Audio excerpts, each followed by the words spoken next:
সুপ্রিয় দর্শক, আপনারা যারা আমার বক্তব্য শোনেন, যারা আমার যুক্তি তর্ক এগুলোকে ফলো করেন, কিংবা যারা আমাকে পছন্দ করেন কিংবা অপছন্দ করেন, ইরেসপেক্টিভ অফ বোথ সাইডস, যারা আমার বক্তব্যগুলো শোনেন মনোযোগ দিয়ে, তাদের জন্য আজকের এই ভিডিওটি গুরুত্বপূর্ণ। আপনারা হয়তোবা জেনে থাকবেন, প্রায় মাস দেড়েক দুয়েক আগে বা তারও আগে একটি ট্রেড এগ্রিমেন্ট বা একটা নন ডিসক্লোজার এগ্রিমেন্টের কথা আমরা বারবার বলেছি, যেটি এই দখলদার বাহিনী আমেরিকার সাথে সম্পাদিত করেছে। অর্থাৎ এই ইউনুসের বাহিনী, আপনি জানেন যে সাম্প্রতিক সময় যখন ট্রাম্প ক্ষমতায় এলো তখন সে তার ট্যারিফ বৃদ্ধি করেছে, ট্যাক্স বৃদ্ধি করেছে বাংলাদেশ যে পণ্য রপ্তানি করে সেগুলোর উপরে। সারা পৃথিবীর উপরেই বিভিন্ন রকম বিভিন্ন সংখ্যায় এই ট্যাক্স বৃদ্ধি করেছে, বাংলাদেশের ক্ষেত্রেও সেটি বৃদ্ধি করা হয়েছে। এবং এই ঘটনার প্রেক্ষিতে বাংলাদেশের একটা প্রতিনিধি দল, এই অবৈধ প্রতিনিধি দল বলাই ভালো, তারা আমেরিকাতে গেছে এবং গোপনে আমেরিকার সাথে একটি চুক্তি সম্পাদিত করেছে, যেই চুক্তি মানুষের সামনে আনা হয়নি এবং একজন সরকারি কর্মকর্তা নিজের জীবনের ঝুঁকি নিয়ে এই চুক্তিটি পাবলিক করে দিয়েছে এবং সেটি আমাদের হাতে গত 2-2.5 মাস ধরেই ঘুরপাক খাচ্ছে। এবং সেই ভদ্রলোকের চাকরি চলে গেছে, এটা আমি শুনেছি, কিন্তু সাধারণ জনমানুষ কি জানে এই চুক্তির ভেতরে কি আছে? এই নন ডিসক্লোজার এগ্রিমেন্ট, অর্থাৎ যেই এগ্রিমেন্টকে মানুষের সামনে আনা যাবে না বলে শুরুতেই বলা হয়েছে, সেটি কি? আমাদেরকে বাংলাদেশ সৃষ্টির শুরু থেকে বারবার বলা হয়েছে যে বাংলাদেশ নাকি ভারতের সাথে দাসত্ব চুক্তি করেছে। বিশেষ করে বাংলাদেশ আওয়ামী লীগের প্রেক্ষিতে বলা হয়েছে যে বাংলাদেশ আওয়ামী লীগ যতবার ক্ষমতাতে ছিল ততবারই নাকি ভারতের সাথে নানান রকমের চুক্তি করেছে, যেটি দাসত্ব চুক্তি, দেশকে বিক্রি করে দেওয়ার চুক্তি। এগুলোর বাইরে অনেকগুলো সাইড টপিকস নিয়ে এসেছে। সেটা হচ্ছে যে মসজিদে উলুধ্বনি হবে বাংলাদেশ আওয়ামী লীগ ক্ষমতায় এলে, কেউ নামাজ পড়তে পারবে না, ভারতীয় সৈন্য আসবে। এবং সাম্প্রতিক সময়ে আপনার বর্তমানে যে এই অবৈধ দখলদার বাহিনীর আইন উপদেষ্টা মোহাম্মদ নজরুল ইসলাম ওরফে আসিফ নজরুল বলেছে বাংলাদেশ নাকি 26 লক্ষ অবৈধ ভারতীয় ওয়ার্কাররা আছে, বা বৈধ হোয়াট এভার ইট ইজ, 26 লক্ষ কর্মচারী আছে যারা বাংলাদেশ থেকে সমস্ত টাকা পাচার করে ভারতে নিয়ে যাচ্ছে। মজার ব্যাপার হচ্ছে, এই যে বাংলাদেশ বিক্রি হয়ে যাচ্ছে ভারতের কাছে, বাংলাদেশ শেষ হয়ে যাচ্ছে, দাসত্ব চুক্তির কথা বলা হয়েছে, আজকে 1 বছর হয়ে গেল, সুবর্ণ সুযোগ পাওয়ার পরেও যেখানে কথায় কথায় বলা হচ্ছে ঢাকা না দিল্লি, ঢাকা না দিল্লি, এখনো পর্যন্ত প্রিয় দর্শক আপনি কি লক্ষ্য করেছেন যে ভারতের সাথে কোন চুক্তিটা হয়েছে যেটি দাসত্ব চুক্তি, বাংলাদেশের মানুষের জন্য স্বার্থের সংঘাত তৈরি করেছে বা স্বার্থ বিরোধী, সেগুলো দেখাতে পারেনি। কিন্তু এরই ফাঁকে আমেরিকা ট্যাক্স ট্যারিফ বৃদ্ধি করবার পর এই চুক্তিটি করেছে। আপনি এই চুক্তি সম্পর্কে আজকে যেই সারসংক্ষেপ আমার কাছ থেকে জানলে আপনি চমকে যাবেন এবং প্রথমেই বলবেন আমি মনে হয় চাপা মারছি, মিথ্যে কথা বলছি। আমি নিশ্চিত আপনি নিজের ভেতরে আলোচনাতে বলবেন নিঝুম মজুমদার যে এই যে আমাদেরকে তথ্যটা দিল, এটা হতেই পারে না, এটা কিভাবে সম্ভব? আমি আসছি সে কথাতে। এখানে অনেকগুলো বিষয়ে আমেরিকার সাথে চুক্তি হয়েছে এবং চুক্তিটা এত ভয়ঙ্কর যে আমেরিকা জাস্ট এইভাবে একটা ছড়ি ধরে বাংলাদেশের উপর ঘুরিয়েছে। তুই এইটা করবি, তুই এটা করতে হবে, তোকে এইটা মানতে হবে, না মানলে তুই শেষ। পুরো চুক্তি জুড়ে এই কথা।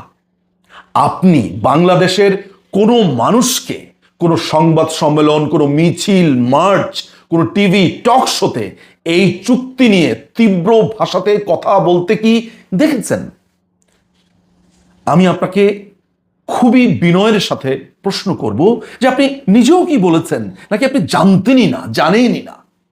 আমার কথা হচ্ছে, যারা জানে বা এই অবৈধ সরকার, তারা এই চুক্তিটা কেন করলো, আমরা এই চুক্তি সম্পর্কে জানবো। আজকে এই চুক্তির সারসংক্ষেপ আপনাদেরকে জানাবো এবং কথা দিচ্ছি এই চুক্তির একটা ডিটেইল এক্সপ্লেনেশন নিয়ে আরেকটি ভিডিও করব, বাট এই ভিডিওর পরে। মেডিকেল ডিভাইস নিয়ে এই চুক্তিতে বলা আছে বাংলাদেশে আমেরিকার যেই আপনার রেগুলেশন আছে, food and drug administration, FDA, অর্থাৎ আমেরিকাতে যেই পদ্ধতিতে একটি মেডিকেল ডিভাইসকে লাইসেন্স দেওয়া হয় সেটি সেফ কিনা, ঠিক কিনা, এই কথাটা আমেরিকাতে বলা হয়, বাংলাদেশের অথরিটি সেই মেডিকেল ডিভাইস বাংলাদেশে কোনো ধরনের টেস্ট ছাড়া, কোনো ধরনের নতুন রেস্ট্রিকশন বা কন্ডিশন বা কোনো ধরনের ট্যাক্স ট্যারিফ কিচ্ছু ছাড়া বাংলাদেশে সেটিকে আনতে দেবে। বাংলাদেশের অথরিটি এটি নিয়ে কোনো প্রশ্ন করতে পারবে না। মাথায় রাখবেন, বাংলাদেশের কিন্তু ঔষধ শিল্প একটা দারুণ একটা বুমিং একটা সেক্টর। আমরা ঔষধ রপ্তানি করি, আমাদের মেডিকেল ডিভাইস আমরা বলা যায় যে অন্য দেশ থেকেও কিন্তু আমরা অনেক কম দামে আনি, অনেক স্বল্প মূল্যে আমরা আনতে পারি, আমাদের ডিলস আছে বিভিন্ন দেশের সাথে। এই চুক্তির ফলে আমেরিকা এমন কন্ডিশন দিয়েছে যে আমেরিকা থেকে আসা কোনো মেডিকেল ডিভাইসের ব্যাপারে বাংলাদেশের অথরিটি কোনো রেস্ট্রিকশন, কোনো পরীক্ষা নিরীক্ষা কিচ্ছু দিতে পারবে না। সংক্ষেপে বলেছি, ডিটেল এক্সপ্লেনেশন আছে।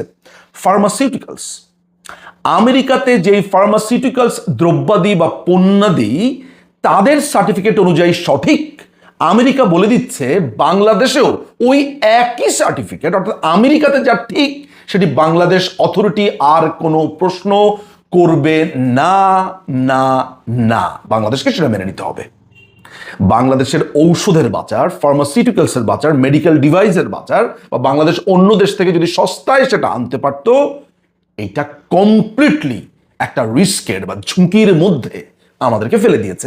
এখন আপনি প্রশ্ন করবেন যে বাংলাদেশের অথরিটি কেন কোনো প্রশ্ন করতে পারবে না? আপনি প্রশ্ন করবেন যে বাংলাদেশের অথরিটি যদি কোনো একটা পণ্যের উপরে ট্যাক্স বসাতে চায়, ফার্দার প্রশ্ন করতে চায় যে তোমার কোয়ালিটি আমার দেশের সাথে কম্পাটেবল কিনা, আমার দেশের সাথে যায় কিনা, বা এটা আমার দরকার কিনা, বা এটা আমি এই দামে আনবো কিনা, সেই প্রশ্ন বা সেই রেস্ট্রিকশন আপনি দিতে পারবেন না। এরপরে রয়েছে মোটর ভেহিকেল পার্টস। ওই একই ব্যাপার, আমেরিকাতে একটা গাড়ির যে যন্ত্রাংশ কিংবা একই সাথে আছে রিম্যানুফ্যাকচার্ড গুডস এবং এগ্রিকালচার, এই দুটোর তিনটার জায়গাতেই একই রকম। অর্থাৎ আমেরিকা যদি একটি মোটর যন্ত্রাংশের ব্যাপারে কোনো সার্টিফিকেট দেয় তাদের দেশে, বাংলাদেশ সেটিকে নতুন করে টেস্ট করতে পারবে না। বাংলাদেশ নতুন করে সেটি নিয়ে কোনো ধরনের এম্বার্গো, কোনো ধরনের ট্যাক্স বা কোনো ধরনের স্ট্যান্ডার্ড এটা সেট করতে পারবে না। আমি জানি না আমার কথাগুলো খুব কঠিন হয়ে যাচ্ছে কিনা। অর্থাৎ বারবারই বলছি, আমেরিকাতে যেই পদ্ধতিতে চলবে একই পদ্ধতি বাংলাদেশে যে চলবে বা ওই একই কোয়ালিটির যে বাংলাদেশে চলতে পারে এটি নয়। কিন্তু বাংলাদেশ একটি সার্বভৌম রাষ্ট্র, তার নিজস্ব স্ট্যান্ডার্ড আছে, তার নিজস্ব নিয়ম আছে, নীতি আছে। হ্যাঁ, আমরা দরিদ্র দেশ, গরিব দেশ, আমাদের অর্থের স্বল্পতা আছে, আমাদের ম্যান পাওয়ারের স্কিল নিয়ে প্রবলেম আছে, আমাদের অনেক কিছুতেই অনেক প্রবলেম আছে, কিন্তু আমরা সবশেষে একটা সার্বভৌম দেশ। আমি আমার দেশে একটা পণ্য আনবো অন্য দেশ থেকে এক্সপোর্ট করে, সেই দেশের সার্টিফিকেট আমাকে মেনে নিতে হবে। একই কাজ যদি এমন হতো যে ইন্ডিয়ার সার্টিফিকেটে যা আছে, ইন্ডিয়ার পণ্য বাংলাদেশে আর কোনো টেস্ট করা যাবে না, এই ধরনের কোনো চুক্তি যদি হতো ফার্মাসিউটিক্যালের ক্ষেত্রে, এগ্রিকালচারের ক্ষেত্রে, আপনার মেডিকেল ডিভাইসের ক্ষেত্রে বা মোটর ভেহিকেলের ক্ষেত্রে, হ্যাঁ আপনি মেনে নিতেন, আপনি কোনো কিচ্ছু আওয়াজ করতেন না। কিন্তু এই ক্ষেত্রে আপনি চুপ কেন? আপনি ভারতের ব্যাপারে এমন উচ্চকিত, স্বাভাবিক আপনার যদি কোনো স্বার্থের বাইরে ভারত কিছু করে আমার সাথে 100 বার না কয়েক কোটি বার আমি প্রতিবাদ করব। আমার দেশের ঊর্ধ্বে তো ভারত না, তাহলে আমার দেশের ঊর্ধ্বে যদি ভারত না হয়, আমার দেশের ঊর্ধ্বে আমেরিকা কেন? আপনি আমাকে বলেন, শুধু ভারত কেন, মঙ্গোলিয়া, কানাডা, পাকিস্তান, চীন, জাপান, রাশিয়া, কেউ আমার দেশের ঊর্ধ্বে না। আমার দেশের আইন মানতে হবে, সে যেই হোক না কেন। তাহলে আপনি ভারতের ব্যাপারে এমন ঘৃণা বর্ষণ করেন, এই আমেরিকা যে এই চুক্তিটা করলো সেটার ব্যাপারে আপনি ঘৃণা বর্ষণ করেন না কেন? এইখানে বলা হচ্ছে ডেইরি প্রোডাক্টের কথা, এটা খুবই ভয়ঙ্কর ব্যাপার। বলা হয়েছে Bangladesh dairy safety system not adopt or maintain a facility registration requirement. আমরা এদের পণ্যের কোনো যে নতুন করে রেজিস্টার করতে হবে, রেজিস্ট্রেশন করতে হবে, নতুন করে কোনো ধরনের নিয়ম নীতি দিতে হবে। যেমন ওরা বলছে allow imports of US dairy product of bovine, ovine and caprine. এইটার একটা সহজ মানে আমি আপনাকে বলতে পারি যে ক্যাটল জাতীয় যেসব প্রাণীগুলো আছে তাদের মাংস আপনি আমদানি করতে পারবেন। প্রসেসড মিট আপনি আমদানি করতে পারবেন, কিন্তু কোনো প্রশ্ন আপনি করতে পারবেন না। এখন আপনি জানেন পশ্চিমা দেশের থেকেই বেশিরভাগ সময় সোয়াইন ফ্লু, বিভিন্ন ধরনের ফ্লু এগুলো ছড়ায়। আমার প্রশ্ন হচ্ছে যে আমি আমেরিকান মেষ, আমেরিকান গরু, ছাগল এগুলো আমি আমদানি করব, আমেরিকান শুয়োরের মাংস আমদানির এখানে নেই যেহেতু, সুতরাং এই পোলট্রি মিটের কথা কিংবা মিট আছে, অনেক জায়গায় শুধু মিট আছে, তাহলে শুয়োরের মাংস আমদানি করা যাবে। ঠিক আছে, আমি ধরে নিলাম যারা কনজাম্পশন করেন করবেন, বা হোটেল রেস্টুরেন্টের জন্য করতে পারেন, সেটা আলাদা হিসাব, আমি ওই আলোচনাতে যাব না। আমার প্রশ্ন হচ্ছে যে মাংসজাত দ্রব্যের ব্যাপারে জানেন আপনারা যারা সারা পৃথিবীতে ট্রাভেল করেন, আপনারা যারা আমার কথা শুনছেন, সামান্য আমরা বাংলাদেশ থেকে আমরা ভাই বোনদের জন্য খাবার যদি নিয়ে যাই, বা আমার জন্য অনেক সময় আমার মা মাংসজাত খাবার পাঠাতে চায়, যেমন কাবাব বানিয়ে পাঠায়, গরুর মাংস পাঠায়, তারপরে হচ্ছে মুরগির মাংস আমার মা রান্না করে পাঠাতে চায়, কিন্তু রেস্ট্রিকশনের কারণে ইংল্যান্ডে কিন্তু আমি এটা আনতে পারি না। বা আমেরিকাতে কিন্তু আপনি যখন এয়ারপোর্টে ঢুকবেন, আমি তো আমেরিকার বিভিন্ন এয়ারপোর্টে গেছি, মাংসজাত দ্রব্য, প্ল্যান্ট, এগ্রিকালচারাল কোনো প্রোডাক্ট আপনি আনতে পারবেন না। আর এই আইনে, এই যে চুক্তিটাতে পরিষ্কার করে বলা হয়েছে বাংলাদেশে ইচ্ছে মতো তারা এক্সপোর্ট করতে পারবে, আমি কোনো রকমের নো বলতে পারবো না। ওদের যে আইনে ওদের দেশে এই পশু জবাই এবং ওদের দেশে এটা প্রক্রিয়াজাত হয়, Bangladesh shall adopt same rule, অর্থাৎ বাংলাদেশ ওই একই আইন মেনে নেবে। প্রতিবাদ করেছেন। আমি জানি না যে একই যাত্রাতে দুই রকমের ফলাফল কেন হবে। আমি জানি না যে আপনি যদি ট্রু একজন বাংলাদেশি হন, বাংলাদেশ প্রেমিক হন, তাহলে আপনি কেন প্রশ্ন করবেন না যে তুমি যে একটা অবৈধ দখলদার, অনির্বাচিতভাবে তুমি এই দেশে আছো, ভালো কথা, ঠিক আছে, তো তুমি যে এই নন ডিসক্লোজার এগ্রিমেন্ট করলে, অর্থাৎ এটা ডিসক্লোজ করবে না, প্রথম প্রশ্ন তুমি এটা কেন করেছো? আর নিঝুম মজুমদার যে এই চুক্তির কথাগুলো বলছে, এগুলো তুমি করেছো? যদি করে থাকো তাহলে কেন করলে? তুমি মোটর ভেহিকেল আনবে, ফার্মাসিউটিক্যাল প্রোডাক্ট আনবে, এগ্রিকালচারাল প্রোডাক্ট আনবে, তুমি মেডিকেল ডিভাইস আনবে, তুমি সমস্ত কিছু আনবে, সব আমেরিকার রুল বাংলাদেশে ফলো করা হবে। কেন রে ভাই? আমেরিকার রুল যদি বাংলাদেশে ফলো করা হয়, তাহলে বাংলাদেশ থেকে 10 কোটি লোক নিয়ে যাও না, তুমি সেই রুলটা ফলো করো, অর্থাৎ বাংলাদেশের 5 কোটি লোককেও তাহলে নিয়ে যাও। তুমি যদি বাংলাদেশকে তোমার কলোনিই বানাতে চাও, তাহলে আমার 5 কোটি নিয়ে যাও। নাকি আমার গরিব পছন্দ হয় না, সেইটা নিচ্ছে না। কিন্তু এই ফার্মাসিউটিক্যালস বা এত কিছু কেন করছে? যে মার্কেট বৃদ্ধির জন্য। ঠিক আছে, আমরা একেবারে মার্কেট তোমার ঘরের কাছে গিয়ে হাজির হবো, অর্থাৎ আমাদের লোকই তোমাদের বাসায় চলে যাবে, সেখানে তো তাদের পোল্ট্রি পণ্য দরকার হবে, সে ফার্মাসিউটিক্যাল পণ্য দরকার হবে, মোটর ভেহিকেল দরকার হবে। তাহলে আমাদের 5 কোটি লোককে নিয়ে যাও, আমাদের 5 কোটি লোককে নিয়ে গিয়ে, আমাদের 5 কোটি লোককে তুমি নিয়ে যাও, আমাদের 5 কোটি লোককে নিয়ে তুমি তখন সেখানে বিক্রি করো। সেটা কিন্তু করছে না। আপনিও প্রশ্ন তুলছেন না যে আমেরিকা এই যে চুক্তিটি করছে, ইউনুস এই অবৈধ, এই ইউনুস এটা কেন মেনে নিচ্ছে? ডেইরি প্রোডাক্টসের কথা বলেছি, এখানে বলছে Bangladesh shall recognize USDA food safety inspection service oversight of the US meat and poultry product, processed meat and poultry. তারপরে তারা বলছে siluriforms and egg product facilities including cold storage warehouse facilities for purposes of the allowing imports of US meat and poultry product, processed meat। অর্থাৎ আমেরিকার যেই রুলটি আছে ওই একই কথা, তারা যেই রুলটা আছে তাদের দেশের মিটের, তাদের এটা প্রসেস করবার যে পদ্ধতি আছে, তারা যে টেস্টিংটা করছে, সেটা বাংলাদেশের ক্ষেত্রেও অ্যাপ্লাই হবে। আপনি জানেন যে পশ্চিমা বিশ্ব থেকে নানান ধরনের রোগ ছড়িয়েছে। সোয়াইন ফ্লু এগুলো তো বাংলাদেশ থেকে ছড়াই নাই, এগুলো ছড়াইছে আপনার এই পশ্চিমা বিশ্ব থেকেই। বারবার শুনতে পান না? আপনি কিচ্ছু করতে পারবেন না।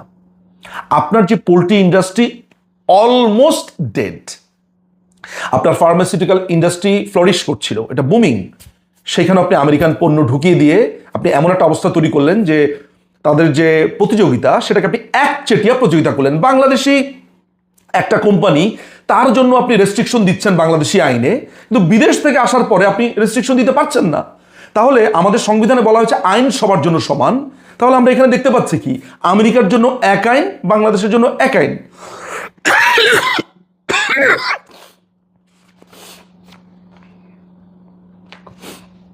Bangladesh shall accept US meat and poultry products processed meat and poultry, ওই যে এগ প্রোডাক্ট যেগুলো বলেছি সেগুলা। তারপরে বলা হয়েছে Bangladesh shall allow imports into Bangladesh when the shipment is accompanied by the bilaterally agreed certificate। এটা হচ্ছে কোনো অ্যাকুয়াটিক প্রোডাক্ট যদি বাংলাদেশে আসে তাহলে আপনার যে national oceanic and atmosphere administration যেটা আছে তাদের সার্টিফিকেটই এনাফ হবে। বাংলাদেশ যদি আলাদা করে কোনো লাইসেন্সিং করতে যায়, বাংলাদেশ যদি আলাদা করে কোনো নিয়ম নীতি করতে যায়, সেটা আমেরিকা বলছে করা যাবে না। বাংলাদেশ বলছে, আমেরিকা বলছে সেটা আমেরিকা মেনে নেবে না। এই চুক্তি বাংলাদেশ অলরেডি করে ফেলেছে, রাজি বাংলাদেশ। অর্থাৎ বাংলাদেশের কোনো নিজস্ব নিয়ম নীতি যেটা আছে বাংলাদেশি প্রোডাক্টের ক্ষেত্রে, সেটা আমেরিকান প্রোডাক্টের ক্ষেত্রে গণ্য করা হবে না। এগ্রিকালচারাল বায়োটেকনোলজি, এখানে পরিষ্কার করে বলা হয়েছে যে সুপার রিস্ক প্রোডাক্ট আছে, হাই রিস্ক প্রোডাক্ট আছে। সেই হাই রিস্ক প্রোডাক্টও বাংলাদেশ অথরিটি কোনো ধরনের রেস্ট্রিকশন দিতে পারবে না। এই আপনারা যদি এই চুক্তিটা দেখেন দেখবেন যে ওই চুক্তির এগ্রিকালচারাল বায়োটেকনোলজির 2 নম্বর পয়েন্টে এটা পরিষ্কার করে বলা আছে। হালাল সার্টিফিকেশন, যেই হালাল সার্টিফিকেশন প্রযোজ্য যেসব প্রোডাক্টের ক্ষেত্রে, সেটা আমেরিকার যে স্ট্যান্ডার্ড আছে হালালের ওইটাই মেনে নিতে হবে। বাংলাদেশ নতুন করে হালাল সার্টিফিকেশনটা দিতে পারবে না। ইন্টেলেকচুয়াল প্রপার্টির ক্ষেত্রে কিছু নিয়ম নীতি এখানে আছে, এইটা অনেক লম্বা। এটা বোঝাতে গেলে শুধু এইটি আবারও একই কথা যে এই ইন্টেলেকচুয়াল প্রপার্টির ক্ষেত্রে বাংলাদেশ কিছু কিছু জিনিসপত্র করতে পারবে, বাট সেটা very much open to US আপনার কোম্পানি বা এগুলার ক্ষেত্রে। ইন্ডিভিজুয়ালের ক্ষেত্রে সেটা খুবই রেস্ট্রিক্ট করে দেওয়া হয়েছে। এখানে আপনার চুক্তি আছে হচ্ছে ম্যাক্সিমাম রেসিডিউ লেভেল MRL, যেটা হচ্ছে যে বাংলাদেশ শাল limit suspension of US entities based on MRL non-compliance to the responsible entity and only after multiple non-compliances। কি ভয়ঙ্কর একটা ব্যাপার, তাই না? সেটা বলছে বাংলাদেশ শাল limit suspension of US entities based on MRL non compliance করলেও আপনি এটা করতে পারবেন to the responsible entity and only after, যদি কয়েকটা আপনার সে না মানে তখন আপনি তারপরে সাসপেনশন দিতে পারবেন, 2-1টা করলে না। কি অদ্ভুত নিয়ম কানুন, তাই না? যে আমেরিকা থেকে প্রোডাক্ট আসবে, আমেরিকার থেকে কোম্পানি ব্যবসা করবে, সেই ব্যবসা প্রতিষ্ঠান কিভাবে চলবে, কি পদ্ধতিতে চলবে, সেটা আমেরিকার নিজস্ব ফেডারেল আইন বা আমেরিকার আইন নির্ধারণ করে দিবে। আপনি বাংলাদেশি বা বাংলাদেশি অথরিটি সেটাকে কন্ট্রোল করতে পারবেন না। আমি আরো গুরুত্বপূর্ণ জায়গাতে চলে যাচ্ছি, সেটা মনে হয় এই পয়েন্ট টু পয়েন্ট ধরে করলে এটা আরো অনেক হয়ে যাবে। সেটা হচ্ছে যে আমাদের যে কাস্টম ডাটা আছে, আমরা কার থেকে ইম্পোর্ট করলাম, এক্সপোর্ট করলাম, কি করলাম না করলাম, এটা আমেরিকাকে প্রতিনিয়ত দিতে হবে। অর্থাৎ আমাদের কাস্টমস সমগ্র ইনফরমেশন যেটা আমাদের নিজস্ব, সেটা আমার আমেরিকাকে সাপ্লাই দিতে হবে। কেন সাপ্লাই দিতে হবে? আমার নিজস্ব ডাটাবেস, আমার নিজস্ব তথ্য, সেটা আমি আমেরিকাকে কেন দেব? আমেরিকা শিপ বিল্ডিং ক্ষেত্রে যাদের উপর রেস্ট্রিকশন দিয়েছে, যেসব দেশের উপরে, তাদের থেকে আমি শিপ বিল্ড করতে পারবো না, আমাকেও সেটা মেনে নিতে হবে। এবং সেই কারণেই আমেরিকা চায়নার থেকে জাহাজ কিনে আমার কাছে বিক্রি করছে চড়া দামে, আর আমি ডাইরেক্ট চায়না থেকে কিনলে অ্যাটলিস্ট আরো হাফ দামে কিনতে পারতাম। আপনারা কয়দিন আগে দেখেছেন প্রায় 700 কোটি টাকা এক্সট্রা দিয়ে জাহাজ ক্রয় করেছে বাংলাদেশ বা চুক্তি করেছে, যেটা চায়না থেকে কিনলে 700-750 কোটি টাকার নিচে আমরা কিনতে পারতাম, মানে কমে কিনতে পারতাম। আমরা চায়না থেকে কোনো টেকনোলজিক্যাল দ্রব্য আমদানি করতে পারবো না, আমরা চায়না থেকে কোনো ধরনের কমিউনিকেশন দ্রব্যাদি আমদানি করতে পারবো না। লজিংক নামে একটি প্রোডাক্টের কথা স্পেসিফিক্যালি বলে দিয়েছে। আমেরিকা নির্ধারণ করছে আমি কি আমদানি করতে পারবো, কি আমদানি করতে পারবো না। আমাকে বলে দেওয়া হচ্ছে বাংলাদেশ শাল রিমুভ ম্যান্ডেটরি রিইন্স্যুরেন্স অ্যাক্ট। আপনি জানেন যে বাংলাদেশে এলে সাধারণ বীমার কাছে ইন্স্যুরেন্স করতে হয়। যে কোনো যারা এখানে ব্যবসা করতে আসে তাদের ব্যাপারে অনেক নিয়ম নীতি থাকে। খুব সম্ভবত সাধারণ বীমা কর্পোরেশনের সাথে তাদের বীমা করতে হয়, ইন্স্যুরেন্স করতে হয়। এই নিয়ম উঠিয়ে দেওয়া হয়েছে। অর্থাৎ আমাদের সাধারণ বীমা কর্পোরেশন আমাদের দেশীয় কোম্পানির ক্ষেত্রে যেই রুলটা অ্যাপ্লাই করতে পারে, সেই রুলটা আমেরিকার ক্ষেত্রে তারা অ্যাপ্লাই করতে পারবে না।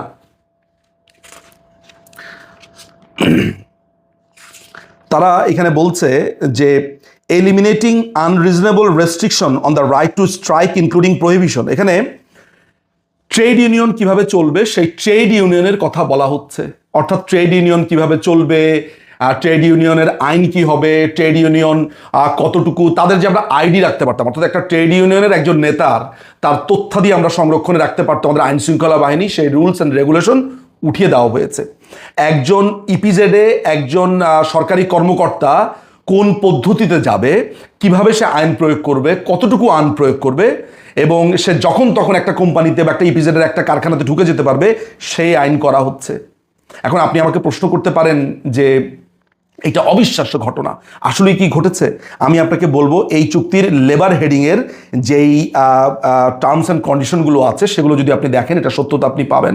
কি সত্যতা পেয়েছেন? সত্যতা পেয়েছেন যে একটা লেবার ইউনিয়ন কিভাবে চলবে, একটা লেবার আপনার একটা আইন প্রয়োগকারী সংস্থা কিভাবে আইন প্রণয়ন করবে, সেইটার রীতিমতো একটা খসড়া এই চুক্তির ভেতরে করে দেওয়া হচ্ছে। অর্থাৎ আমার দেশের আইন কেমন হবে এই কন্ট্রাক্ট বলে দিচ্ছে, আমেরিকা বলে দিচ্ছে। এখন আপনি আমাকে বলেন, আপনি জাস্ট আমাকে একটা প্রশ্ন উত্তর দেন, আমি শেষ করবো, প্রায় 23 মিনিট হয়ে গেছে। আমি আপনাকে একটা প্রশ্ন করব যে এই একই চুক্তি যদি আমার ভারতের সাথে হতো, আমি অন্য দেশের কথা বাদ দিলাম, যেহেতু অ্যালার্জিটা কথায় কথায় বলা হচ্ছে, মানে এখন মূল শত্রু তো দিল্লি ভারত একটু কি বলা হচ্ছে, একই চুক্তি যদি আমার ভারতের সাথে হতো আপনি কি করতেন?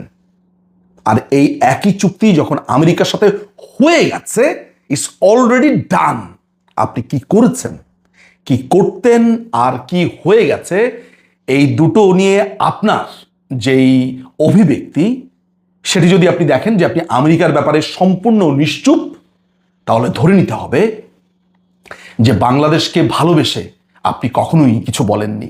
আপনি বাংলাদেশের স্বার্থ যদি দেখতেন তাহলে সেটা ইন্ডিয়ার সাথে হলে যেই অভিঘাত হতো, একই অভিঘাত তো আমার আমেরিকার সাথেও হবে।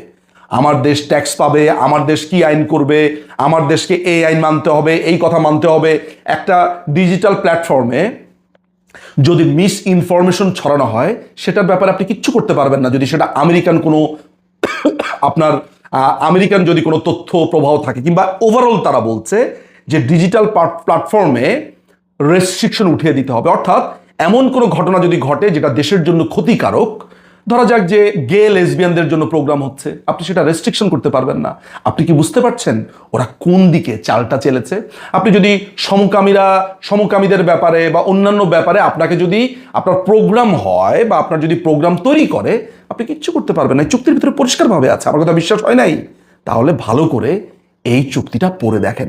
এখন আমার প্রশ্ন হচ্ছে, এগুলো জানার পর আপনার রিয়াকশন কি? আপনি ভারত দেশ নিয়ে গেছে এই কথাটা বলতে বলতে লিটারেলি আমেরিকার কাছে দেশ বিক্রি করে দিয়েছে, কিন্তু আমেরিকা আবার আমার লোক নিচ্ছে না। আপনি কি প্রতিবাদ করবেন? আপনি কি বলবেন, বা নিজে একবার পড়ে দেখবেন ঘটনা সত্য কিনা? যাচাই করুন, পড়ুন এবং উচ্চকিত হন। আমেরিকার কাছে, এই সাম্রাজ্যবাদীদের কাছে এই ইউনুস, এই আমেরিকার পাপেট দেশ বিক্রি করে দিয়েছে। বানিয়ে বলিনি একটা চুল, একটা শব্দ, একটা ওয়ার্ড আমি বানিয়ে বলিনি, এই চুক্তি পড়ে বলেছি। অনেক ধন্যবাদ।